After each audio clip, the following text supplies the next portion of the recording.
idea from information theory or quantum information theory that I want to introduce is something called the no cloning theorem. So with classical information, it has a very basic property that we take for granted about it, which is that you can copy it, right? So the data that's on this sheet of paper, the information, I'm going to copy onto the board, and you're going to copy onto your sheets of paper. You can make many copies of classical information. Quantum information, on the other hand, doesn't work like this. Okay, so it's different in that way. So in particular, if we imagine we have some machine, which is like a quantum photocopier. Let's suppose we have a machine that takes in some quantum state on system A and produces 2 copies of that state on systems B and C. Okay, so the claim, or the theorem, is that there's no such operation in quantum mechanics that allows you to do this. Okay, and it's important here that this state that you're given is what we called an unknown quantum state, as opposed to a known quantum state. So we had that distinction, I think, in the first lecture. So you should think of this as, I just give you some quantum degrees of freedom, some photon, some electron. It's in some state. I don't tell you what state it's in, but then you just want to take those degrees of freedom, put them into your machine, and get 2 degrees of freedom that are in the same state as the thing you put in. Okay, and the statement that is impossible in quantum. Okay, a little bit more precisely, we can phrase it like this. So there does not exist a unitary operator. So those are the things that we can do in quantum mechanics. Does not exist a unitary such that U acting on psi and some extra degrees of freedom 0 returns psi. So actually, let me make this A and this B so it matches my notation here. Okay. Yeah.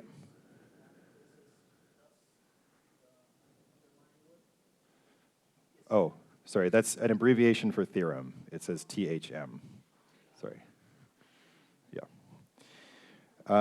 Okay, so I'd like you, as an exercise, to try and prove this.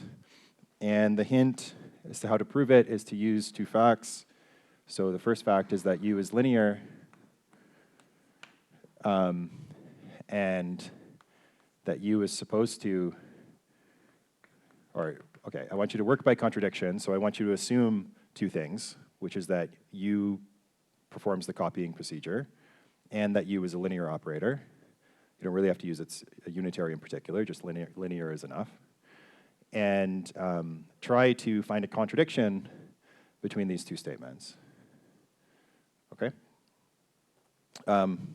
Maybe a little bit of a further hint. Start by considering the plus state. Okay, so consider the action of this on plus, where remember that plus is 1 over root 2, 0 plus 1. Okay, so I'll give you a couple minutes to think about that.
feel free to chat. We're very quiet today.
Okay, so I'm going to go through this.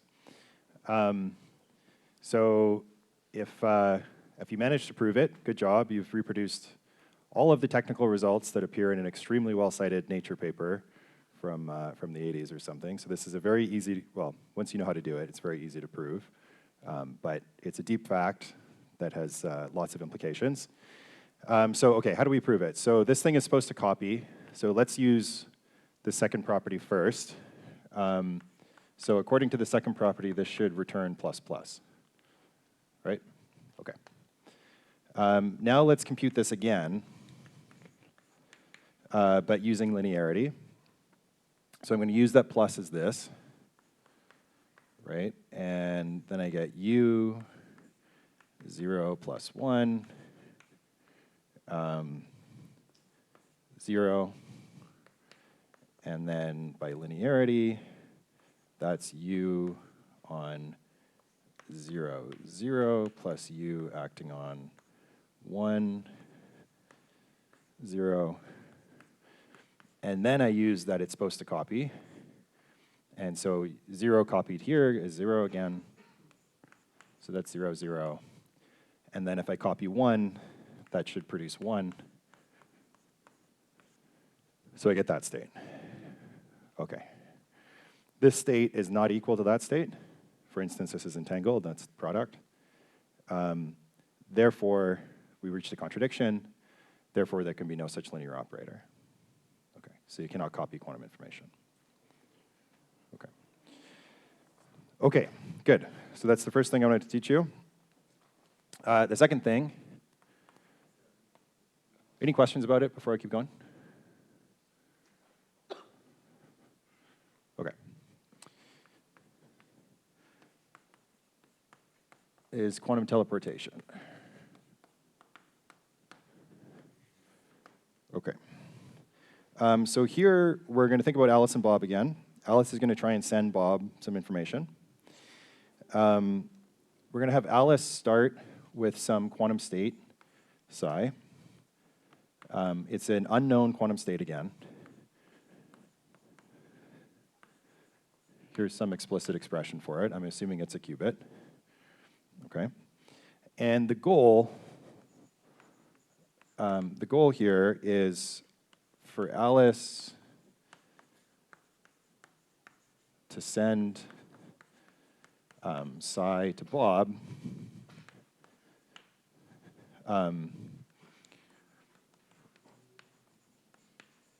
But she's only going to use classical communication.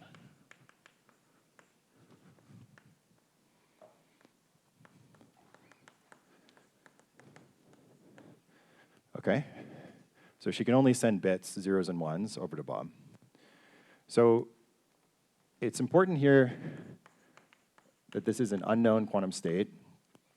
If it was a known quantum state, it would be clear how Alice can do this, right? She would just write down what A is and what B is up to some level of precision, right? Those are just numbers. You could express them as some sequence of bits. She would send the bits to Bob, and then Bob would know the state. Okay. But it's an unknown state, so you can't do that. But nonetheless, somehow we want to get the state over using only classical data. Okay.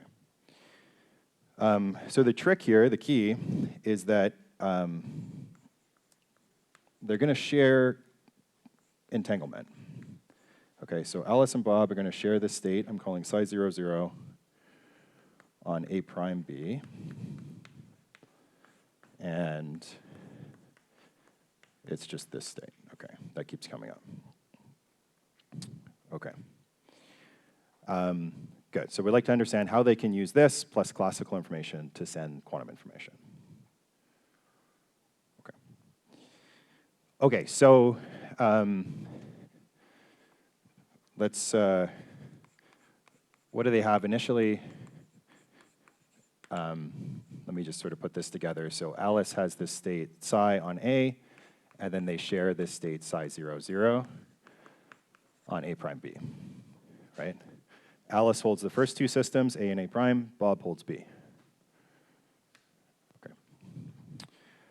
Okay, so we want to get psi over to Bob using classical data. We've started with some quantum stuff. If we want to get some classical stuff out of some quantum stuff, probably we want to make a measurement. Okay. The measurement we're going to make is the following. So I'm going to define a set of 4 states called psi ij. And they look like this. Okay. I and j are bits. They're either 0 or 1.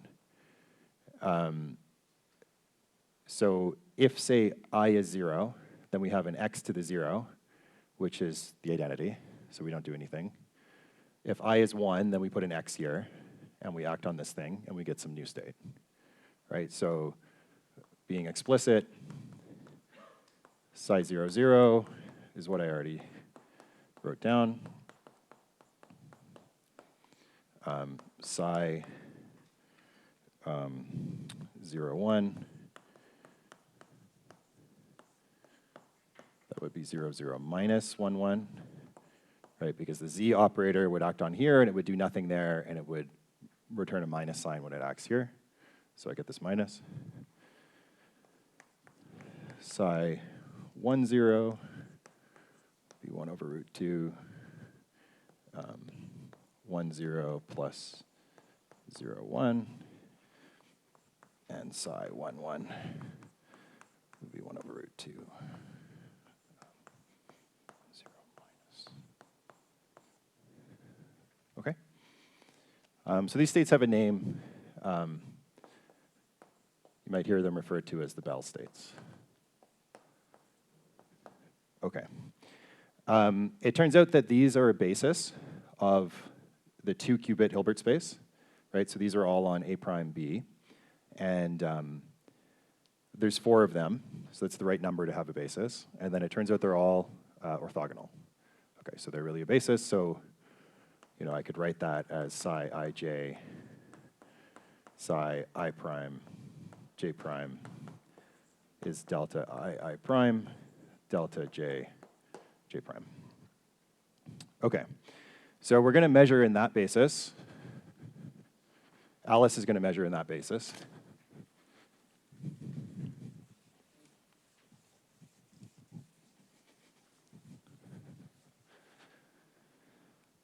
Okay, so that means in our language of projective measurements, that means that she's measuring a set of projectors we can call pi ij, which is like psi ij, psi ij. Okay, good. Okay, so we want to see what happens when Alice makes this measurement. So after the measurement, so the post-measurement state,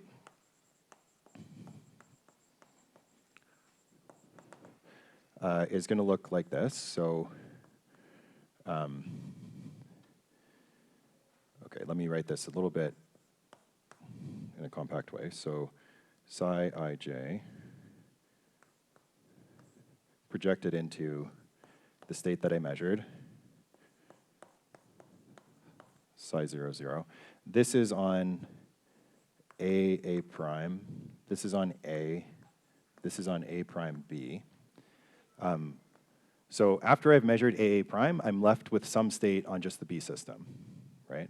And Alice will hold this measurement outcome, which will be ij, the 2 bits of measurement outcome. Okay. There's some normalization factor here, 1 over square root probability of getting ij. Okay. Okay, and we'd like to understand what these like 4 states are. So there's some, phi ij that Bob is ending up with. We want to know what this thing is. Okay, yeah.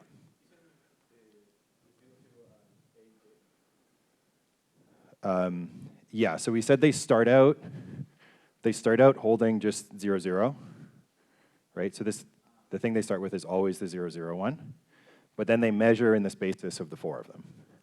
They get one of the outcomes, so whichever outcome they get is the psi that appears here. Yeah. Yeah.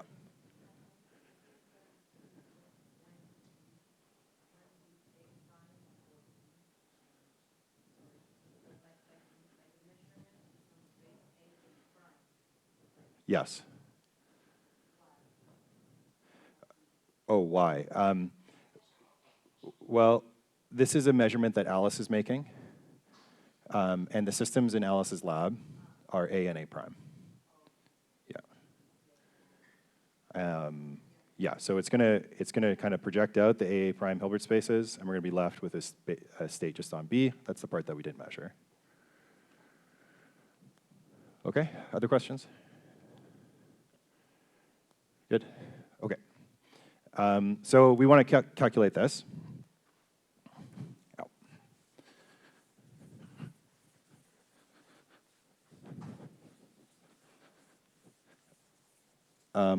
Let's calculate it in the case where this comes out to be 0, 0, right?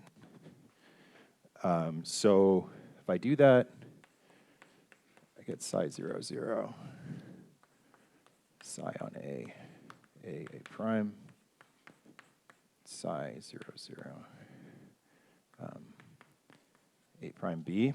I'm going to drop the normalization for a second. So this is just going to be proportional to the correct state, and then I'll figure out what the normalization was at the end by just requiring that my state be normalized properly. Okay. So I'm going to do this kind of explicitly, painfully. So I'm going to get a 1 over root 2 from the normalization on this, and a 1 over root 2 from the normalization on this. So that's a 1/2. And then this state here, that's like 0, 0 plus 1, 1. Good. And then psi, we wrote out, we said it was A 0 plus B 1. That's on A. And then we had another 0, 0 on A prime B plus 1, 1 on A prime B. Good. Okay, so 1/2.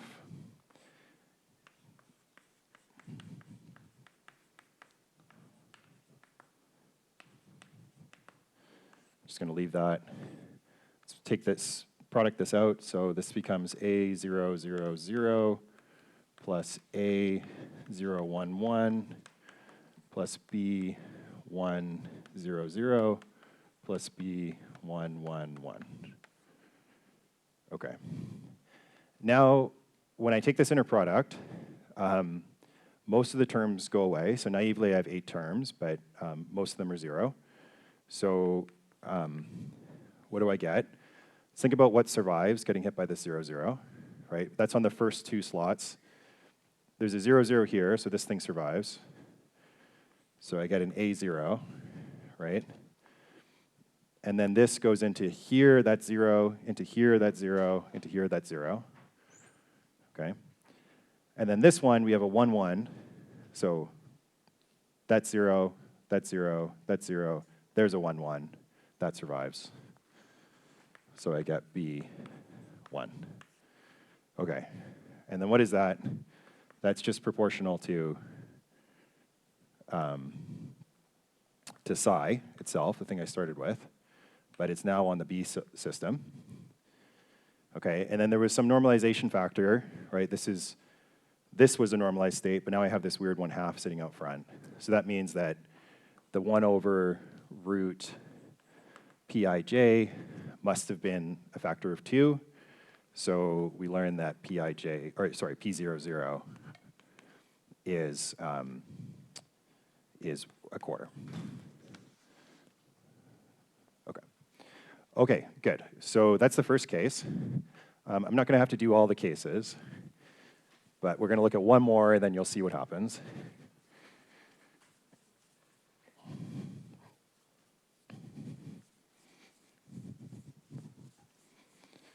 Or actually, I'll just do all of them at once. So now let's say that we have that we've gotten the outcome psi ij into psi 0, 0. Okay. So one way that we can write these states down is like this in terms of these Pauli operators, right? So I could also write this as psi 0, 0 xi zj. Sorry, I should have been explicit here. So say this is acting on A prime B. I can put this on A prime, and this on A prime. And this is on A prime B, right? So this was acting on the first qubit. Okay, so here,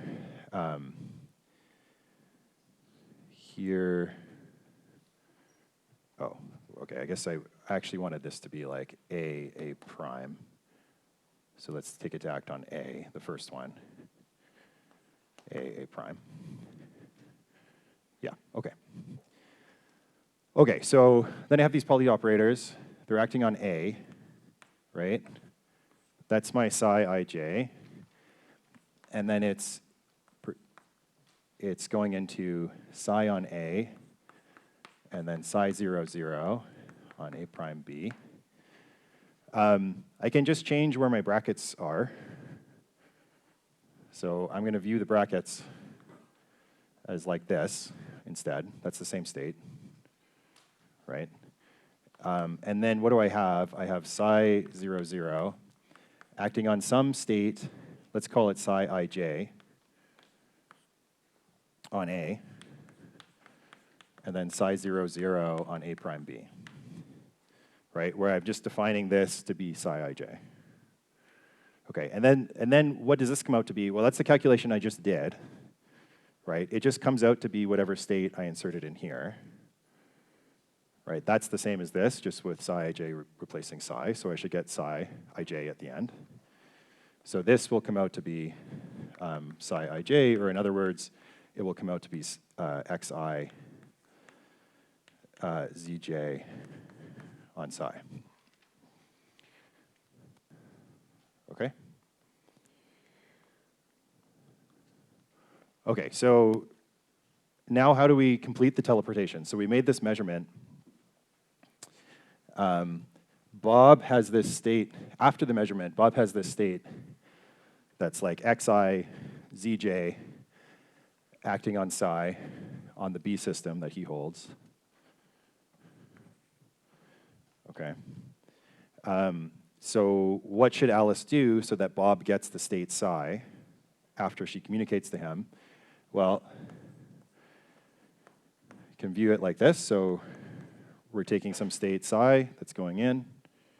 We're measuring it along with, that's on the A Hilbert space. We're measuring it along with this state psi 0, 0 that was on A prime B. Okay, this wire I'm drawing is representing the B Hilbert space. Out of the measurement, I get this 2 bits of classical data, ij. I should send that over to Bob, right? And then Bob, based on I and j, should undo xi and undo zj and then he'll get psi out on B. Okay, good. Questions? Yeah.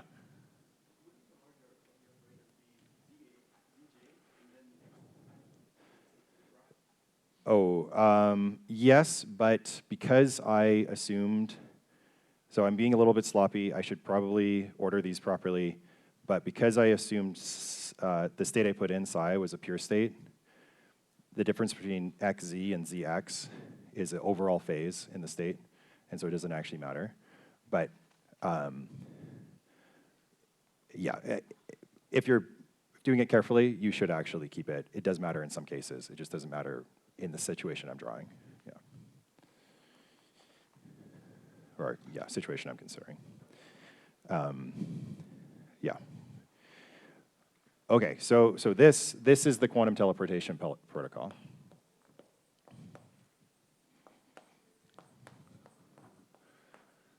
It's one of the first sort of inventions in quantum information theory and did a lot to kind of kick the field off. Okay, so one question for you about this. Why does this not let you send information faster than the speed of light, or sort of instantaneously? So it seems a little bit risky because after you make this measurement, the state here seems to be related to psi, right? It's the state xi, zj, psi. So instantaneously, after Alice makes the measurement, Bob gets this thing, which ostensibly depends on psi, right? Why is it not a problem?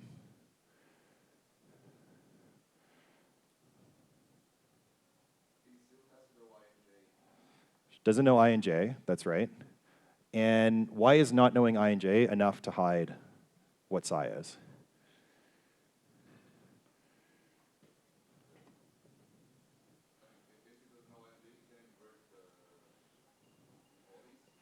So if he doesn't know I and j, he can't invert the polys.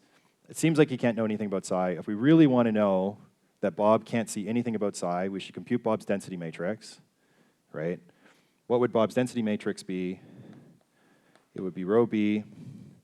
We would average over all the possible choices of I and j, which he doesn't know, right? We would have xi, zj, psi, psi,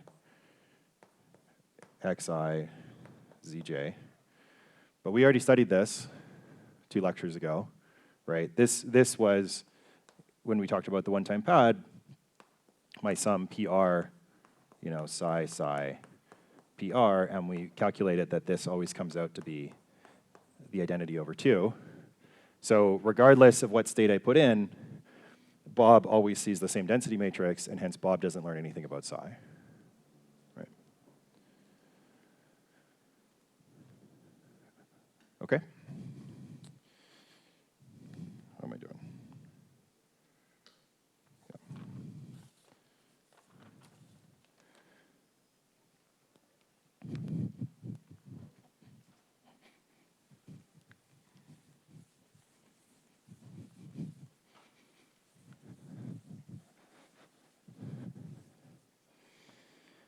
Okay, good. So now we're ready to get into the cryptography. So I'm going to introduce another idea. So far we've studied the one-time pad and bit commitment. Now there's a third subject we're going to get to, which is called quantum position verification.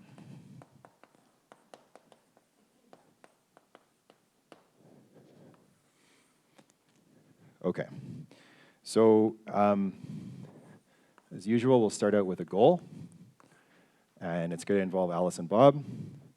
The goal is for Alice to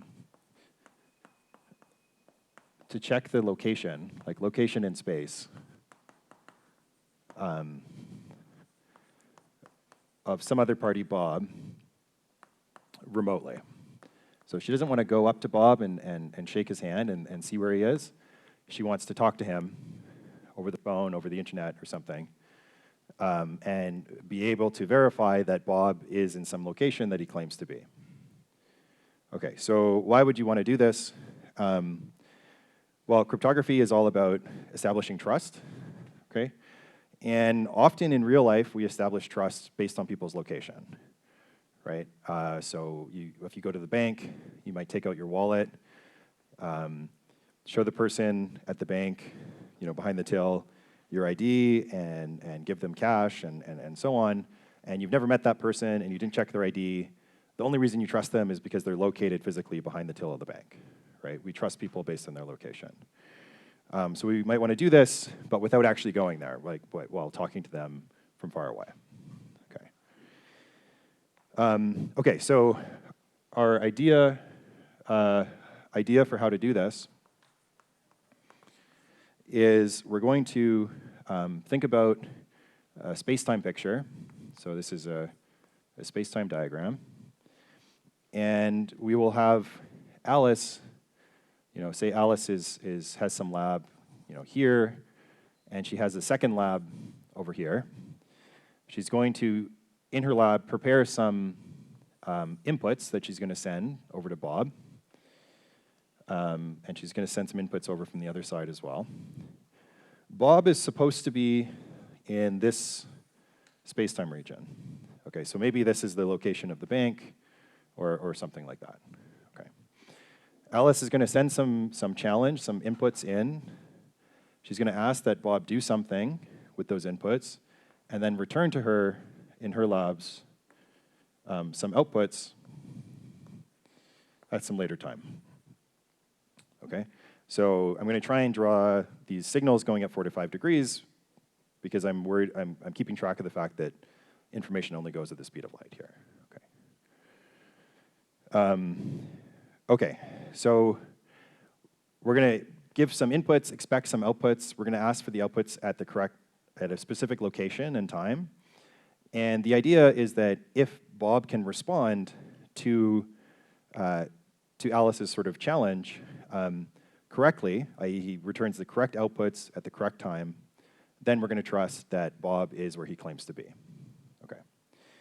So this roughly at least seems like a good idea. So why is that? So we can, let me just draw this picture again, not crowd it. So we'll think of where Alice is expecting the outputs and where she's giving the inputs. And let's think about the light cones of those 4 points. Okay, so I'll draw something like this. If I choose these points correctly, then I can arrange it that the only place in the future of this light cone and the future of that light cone and the past of this one and the past of this one sits inside of the region where Bob is supposed to be. Right, so in other words, if Alice gives her inputs and then Bob tries to do this computation, complete this challenge somewhere else besides in here, let's say he does it like, he takes the signals and he tries to compute the response to these inputs on this side. Well, now, we get these 2 signals in. This thing gets out correctly. One of the outputs looks correct to Alice, but the other one is going to be too slow, and it's not going to get over here correctly. Right? And similarly, if Bob tried to do the computation on the other side, this signal to get out here would be too slow, and Alice would notice. Right? So the idea makes sense, at least insofar as if I'm requiring that Bob do the computation in one particular spot, then he's not going to be able to cheat. Then he's forced to respond inside of the region, or do the computation inside the region. Okay.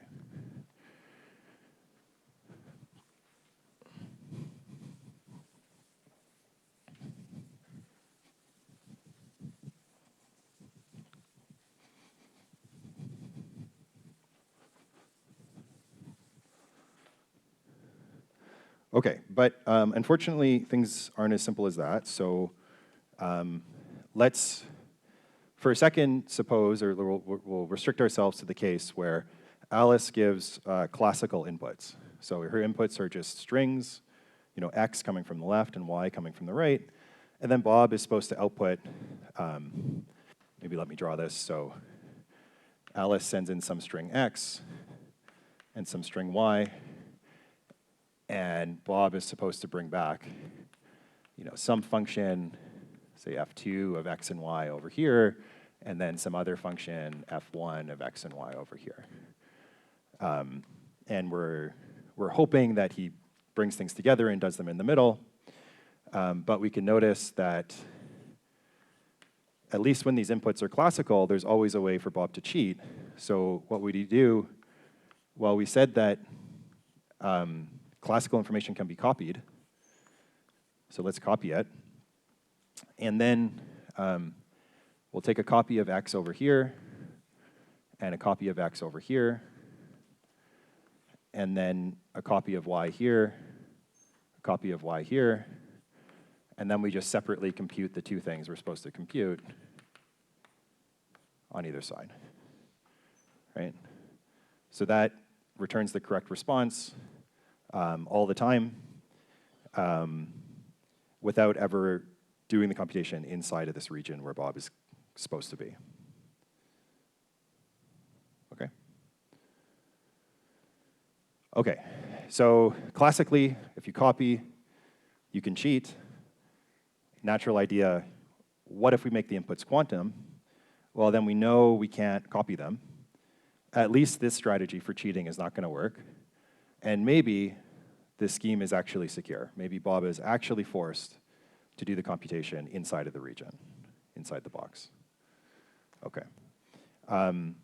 So let's explore that idea. We're going to just think of a very simple example along those lines. So let's say that rather than some classical input here, X, let's have Alice put in a quantum state. Okay. And then on the other side, let's have Alice input just a classical bit B, either 0 or 1. So we're only making this sort of a little bit quantum. It's quantum on one side. And then the goal will be for Bob to bring psi to the left if B is 0, and to bring psi to the right if B is 1. Right, so that's sort of the simplest thing we can think of where this kind of strategy is going to fail. Right, because we're going to get to this point. Naively, what you would want to do is take psi and produce two copies, send one over here, send one over here, and then output the copy, on this side if you found that B is 1, and output the copy here if you find that B is 0. Right? Okay. So show of hands, who thinks that this is secure and is going to work? And yeah, who thinks it's secure?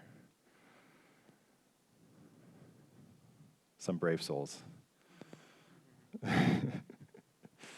Yeah, okay.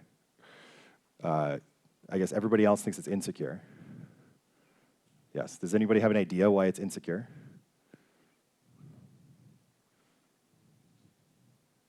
Or you're just reading me, guessing that it's insecure? Okay, so it's actually insecure. It's insecure in a very non-trivial way, though. A very interesting and non-trivial way. So we're going to think of a strategy for doing this. Even though we can't copy, some other strategy. And the strategy is going to exploit this quantum teleportation protocol.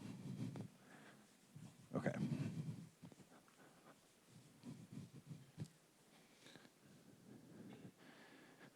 Okay, so sorry, I keep redrawing this same picture, but I don't want to clutter it. So let me make an even bigger version of this. So we're going to have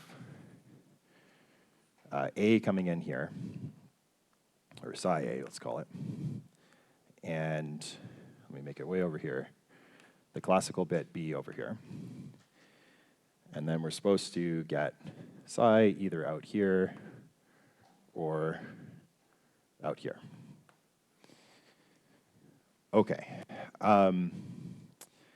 So if you put yourself in the shoes of the person here, right? You feel like you face this dilemma. You have this quantum system, right? You could send it left, you could send it right. But the data about where it's supposed to go is sort of far away, right? The data about where it's supposed to go is over here.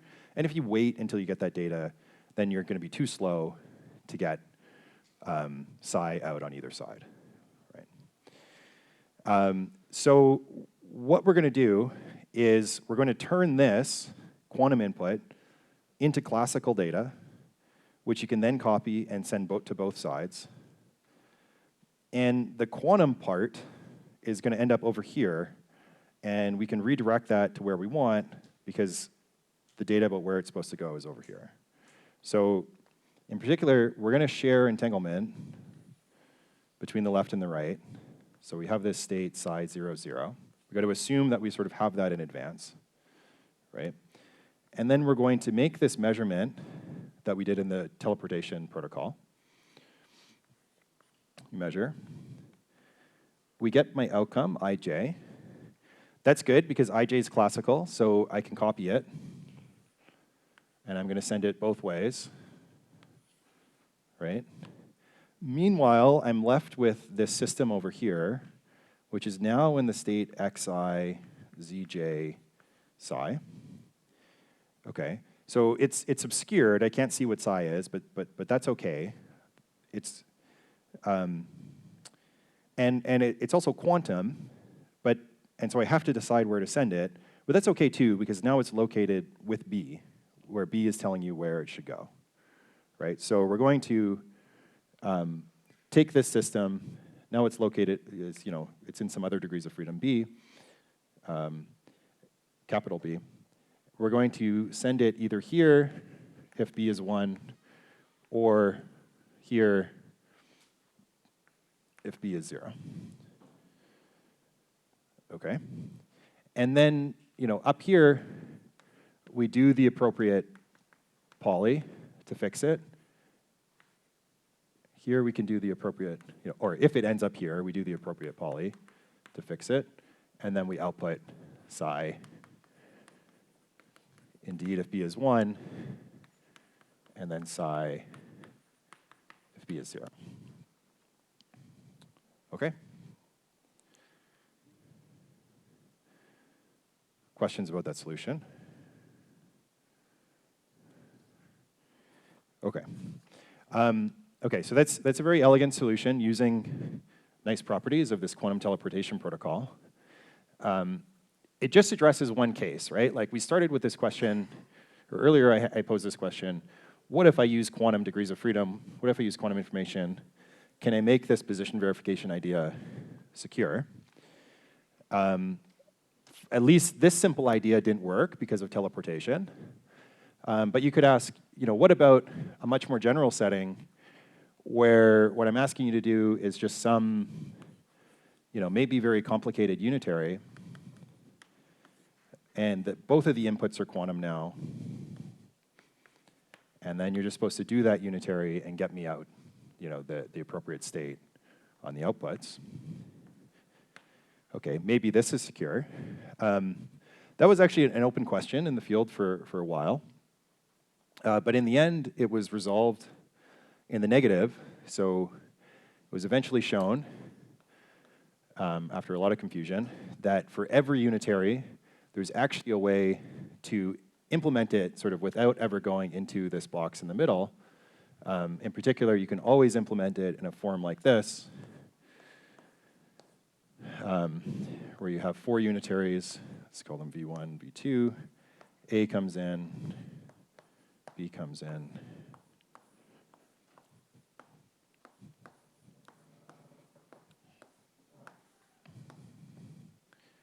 Okay. So something like this, which is just a much more general form of what we did here, right? We had some operation here, this communication, an operation, an operation. This is this is just like that, but more general. And it turns out, whatever unitary you put here, you can always re-express it like this. Okay. So in a very in-principle sense, this position and verification idea doesn't work. You can always cheat, at least if the cheating party has this entanglement shared between the left and the right. Right? Okay. The situation isn't totally resolved, and it's still a very active area of research in that what we don't know is very much about how much entanglement you need to have here. Okay, and the hope is that if we can find unitaries that would be very simple for Bob to apply if he's being honest, if he's bringing everything together and acting locally like this, can find a unitary that's very simple, but which requires a very large amount of entanglement to implement in this form, then we could put ourselves in a situation where it's very easy to be honest, but very, very hard to be dishonest. And if we make the amount of entanglement you need to cheat large enough, then we might trust that no realistic Bob could ever cheat, and hence the scheme would be secure. But the situation's very, very in flux in that we know that for every unitary, sort of, if I think about the number of EPR pairs, or number of entangled qubits I need between the left and right, we know that it's something less than an exponential in the number of qubits I put in. And sometimes we can show that it's larger than the number of qubits I put in. But in general, we don't know where in between linear and exponential this sits. If it sits up here, it's secure. If it always sits down here, it's insecure. And we can't, we're stuck on trying to prove this. So, okay. Now you're up to date on a current problem in quantum cryptography. Okay. Good. So I guess I have a few minutes so I can talk about some fun stuff. Nothing I'm going to say from now on can possibly be on the exam.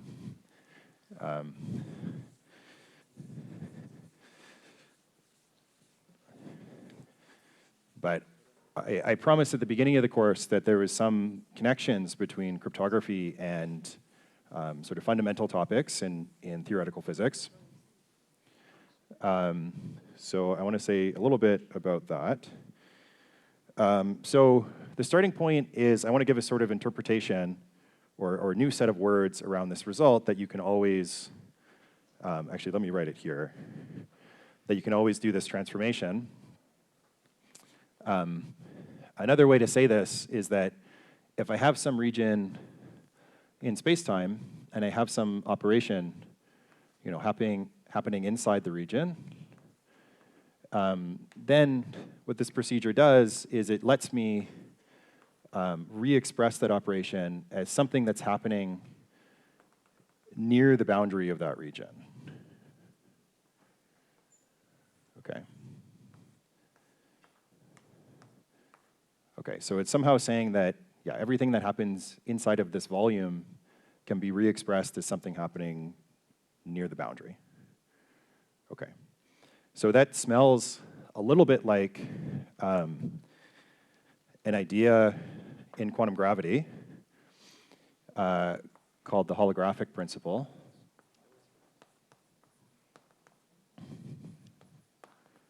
Okay, and I won't be super precise here, but the idea is that that a theory with gravity in a d-dimensional space-time should have some other description, an equivalent description, in terms of quantum mechanics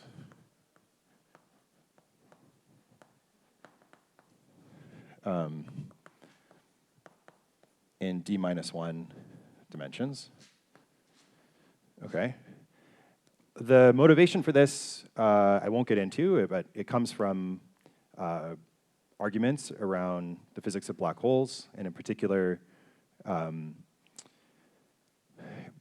arguments from Bekenstein and then Hawking that showed that black holes have an entropy that's proportional to their area instead of their volume.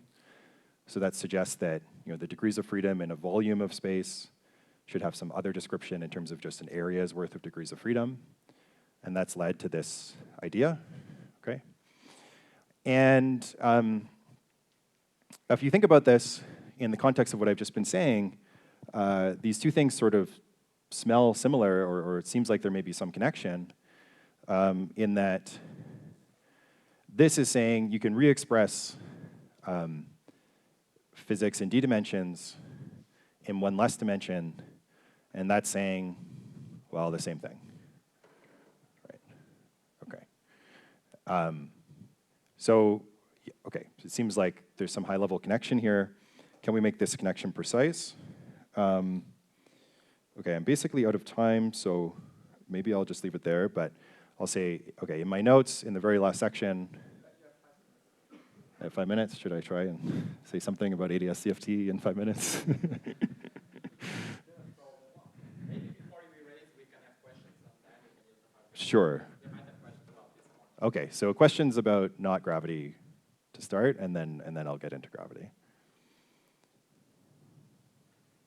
Any questions about this protocol?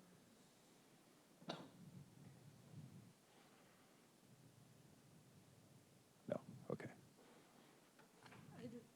Okay, this one.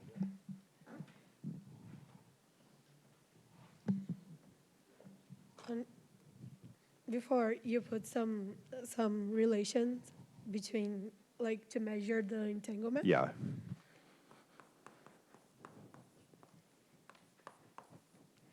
Like, is this also correlated to, like, how possible it is to do the teleportation? Because I know that experimentally it's really hard to do it.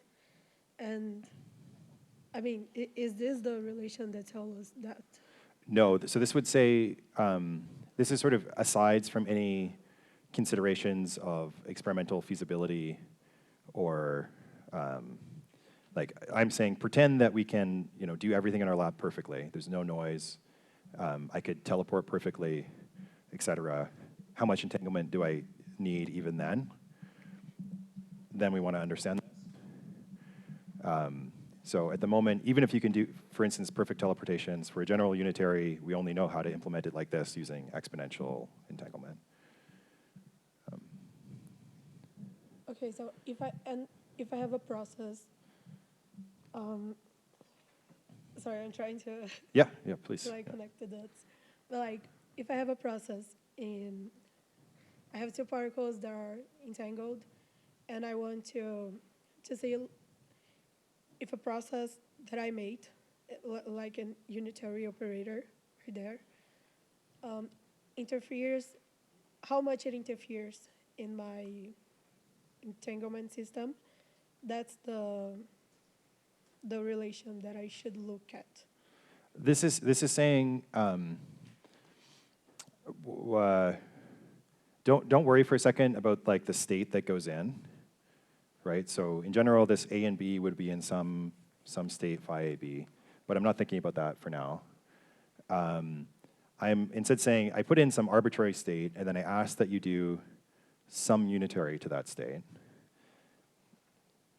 If I want to re-express this unitary in this funny form, then I may need a lot of entanglement. And the comment was just that we don't know very much. Like, we would like to have a good understanding of, I give you a unitary, you tell me how much entanglement you need, but it's a current area of research to try and understand, that. Okay, thank you. Yeah.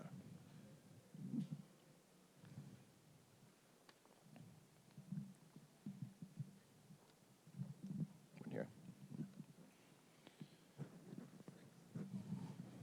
I got kind of lost in that graph because I didn't I didn't quite get what's the well, why do we use F1 and F2 lowercase? Yeah, so I'm just saying, like, okay, forget about everything I drew in the middle here for a second. I'm just saying a classical procedure for trying to verify position, the most general possible thing would be Alice gives some input that we call X, from the left, Alice gives an input we call X. From the right, we give an input we call Y. And then on the left, we're supposed to produce some function of those inputs, and on the right, we're supposed to produce another function of those inputs. In general, they could be different.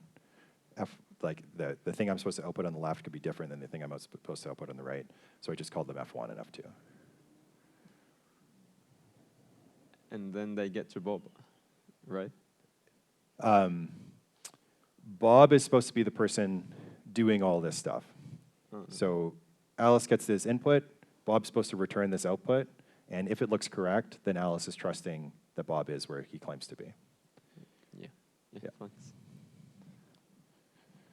There's one question there in the back.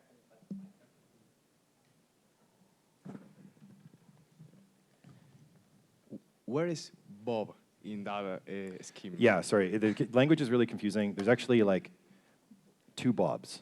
Okay. Sorry, I should have said that. There's like also like 2 Alices. So there's like Alice, like you should think of Alice as like a company or something. Okay, Alice is IBM. Okay.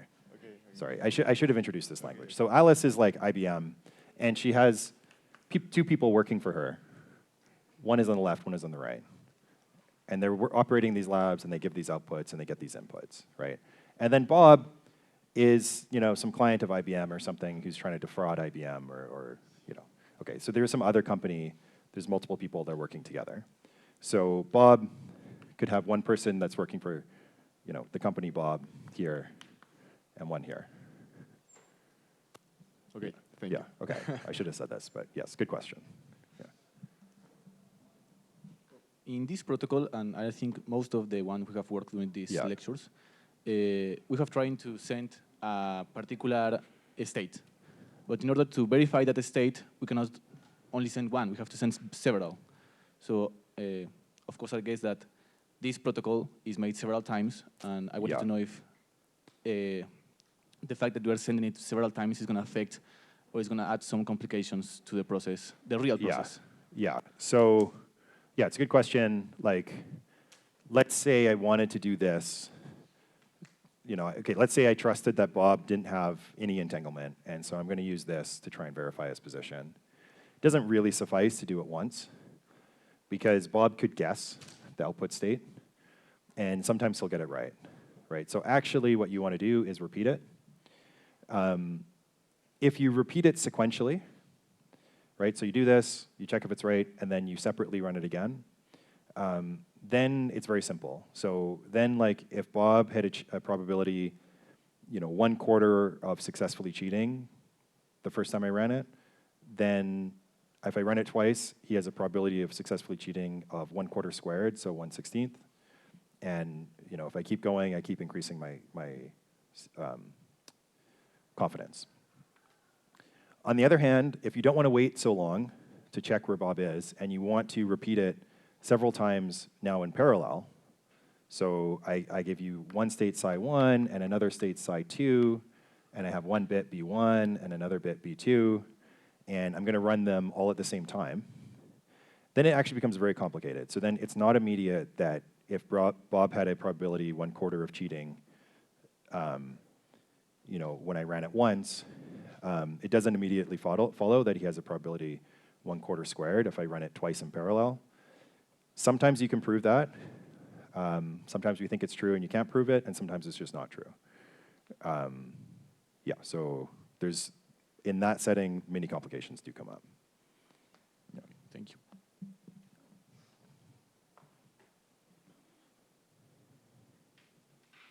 Other questions about this before the more speculative part? And we can use the remaining 7-10 minutes for Okay, so I'll say some fun stuff, yeah.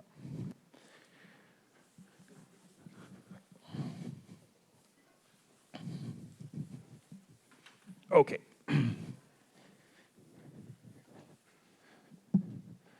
Okay, so in the study of quantum gravity, there is a concrete realization of this holographic principle, okay, which is known as the ADS-CFT correspondence.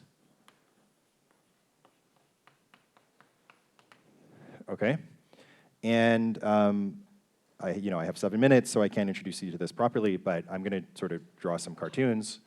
So ADS-CFT is it's what's called a duality. So it's a claim that two ostensibly very different looking theories are actually the description, like alternative descriptions of the same physics. The two sides of the duality kind of match with this sort of picture. So one side is a gravitational theory in d dimensions, and the other side is just a quantum mechanical theory in one less dimension. On the gravity side, the gravity theory lives in a special kind of a space-time called ADS space. Okay, so I won't get into the gravity. It's a special kind of space-time in that it, so think of it as having like negative cosmological constant. So off, like at infinity in the space-time, there's a constant negative curvature. A Penrose diagram for this, if you know what that is looks like a cylinder like this. If you don't know Penrose diagrams, it's fine. This is just like a cartoon of my ADS space. In my ADS space, I have gravitational physics very similar to what we think about in our universe. So we have Einstein's equations, we can have black hole solutions, we can have gravity waves, we can have planets orbiting around stars, blah, blah, blah. It's normal-ish gravitational physics.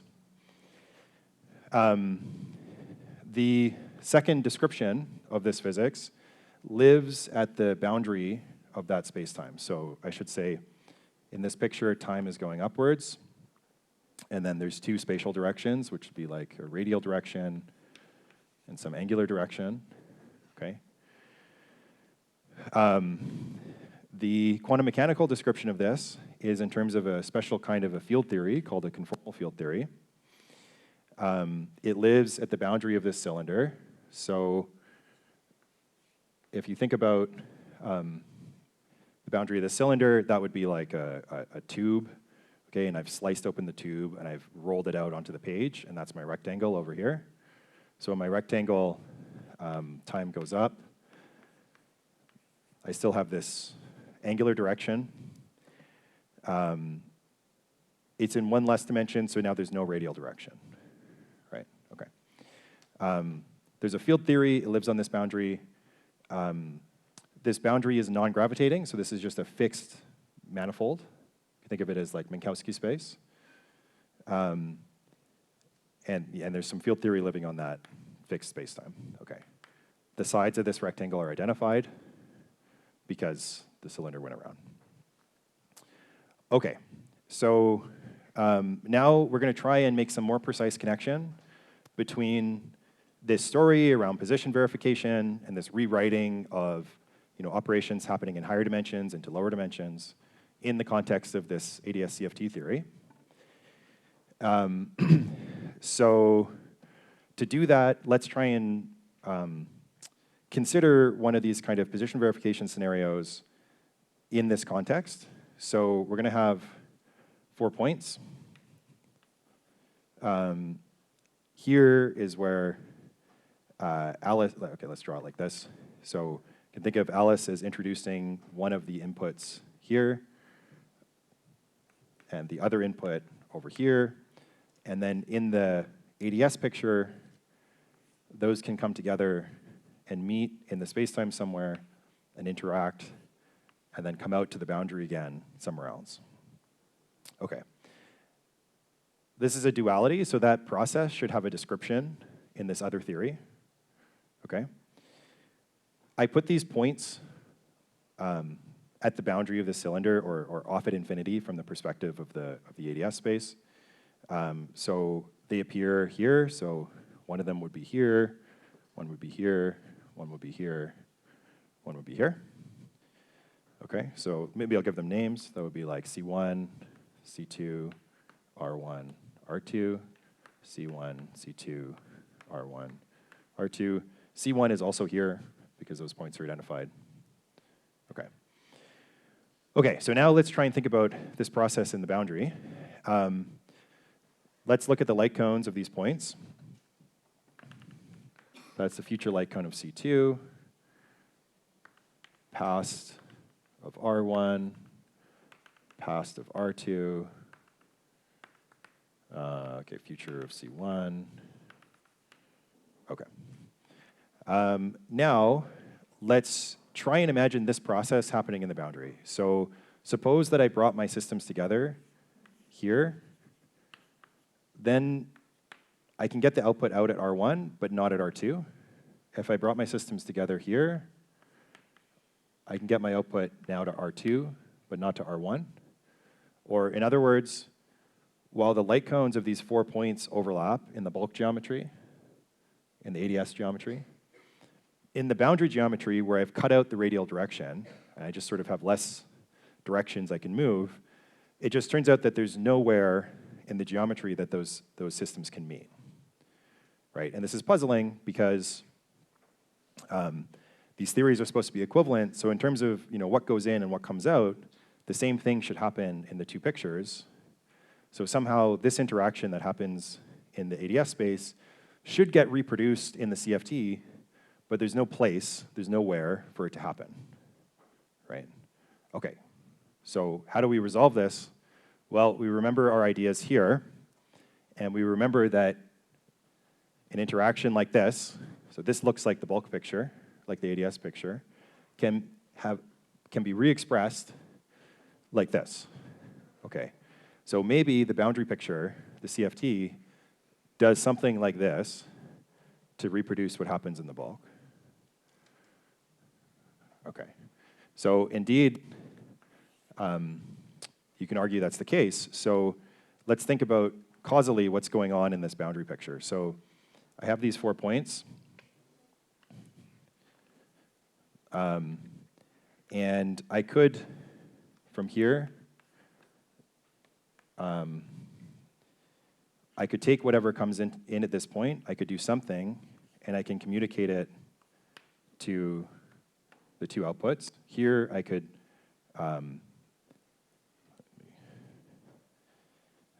take whatever comes in and communicate it to the two outputs. And then near the outputs, I could do something else, right? Okay, so this is going into there. That process, in terms of what's connected to what, that can be realized in this boundary geometry, in this more restrictive boundary geometry, right? This can still happen. And then if you think about it for a second, this is exactly this. It's just laid out on the page differently. So if I give these labels like 1, 2, 3, 4, then this is like 1 and 2, and then 1 can communicate to 3 and to 4, so that's like this, and 2 can communicate to 4 and to 3, so that's like this, and then that's exactly the process we had over there. Okay. Okay, so that helps us resolve the puzzle. It gives us some way that the boundary could be reproducing the interactions that happen in the bulk. And then you can ask, is that really the way that it does it? Is that actually what's happening? And you can argue that's the case by returning to these properties that we have of this. So we know for certain interactions, you need to have entanglement. And you can apply these lower bounds that these cryptographers proved on entanglement to the ADS CFT setting. You can identify some regions in the CFT that should share a lot of entanglement whenever this kind of process can happen in the bulk. You get some conjecture based on these cryptographic arguments. And then you go and use conventional tools in ADS CFT to compute how much entanglement you have, and you find that, that it agrees with the predictions from the cryptographic setting. Okay. Okay, so that's the story I wanted to tell you. Yeah, thanks.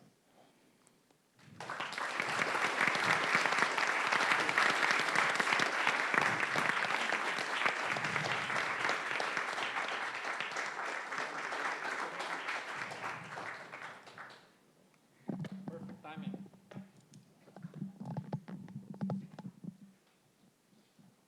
Any questions? You can ask wild questions now. This is, as Alex said, this is not going to be on the exam.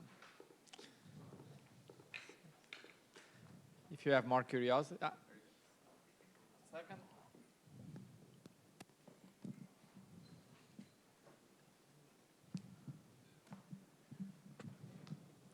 Okay, so in the ADS part of this correspondence, you only have gravity, like gravitational waves and black holes, or you could have like a scalar field? Yeah, it's gravity plus, some gauge fields, some But it's QFT. a classical field theory, or? No, quantum field theory. Oh, okay. Yeah. So you should think, in the regime I'm thinking about it, you should think of it as QFT on a curved background as describing what's going on in the bulk. So that's important because I needed to think about quantum systems coming into the bulk. And so I should have some quantum degrees of freedom in the bulk theory. Okay. Thank you.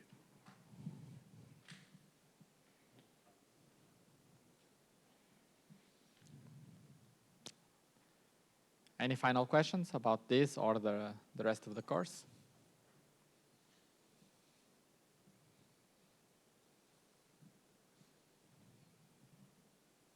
Well, if not, let's thank Alex.